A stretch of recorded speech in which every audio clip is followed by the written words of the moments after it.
ভাই দেখেন, আপনি যে পয়েন্টে গাড়ি নামাবেন বলতেছেন, এই পয়েন্টের পানির অবস্থা দেখেন। এখানে একমাত্র বড় গাড়ি ছাড়া আমাদের ছোট গাড়ি কোনো মতেই সম্ভব না। এখন যদি আপনার ইচ্ছা হয় মাল নেওয়ার, তাহলে গেট থেকে বা গাড়ি পার্কিংয়ের ভিতরে পার্কিংয়ে আছে, ওখান থেকে আপনি মাল নিতে হবে যেভাবে নেন।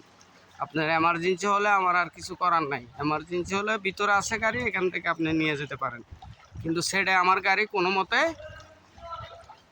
ঢুকানো, কোনো দুইটা পয়েন্ট, দোনো পয়েন্টে দুই দিক দিয়ে কোনো দিক দিয়ে গাড়ি ঢোকার মতো কোনো রাস্তা নাই, বুঝছেন? দেখেন পানি, আপনি তো আমাকে বলেন যে পানি নাই।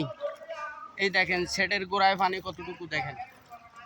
আপনি তো ওখানে থাইকা বলতেছেন যে পানি নাই পানি নাই, আপনি শেডে পানি নাই, শেডের গোড়ায় এই পানি, তাহলে আমার বাইরে কি পানি থাকতে পারে আপনি ভালো করে দেখেন। মানলাম আমি নামাবো না কেন, আমার এখন নামাই দিলে আমি এখন চলে যাব।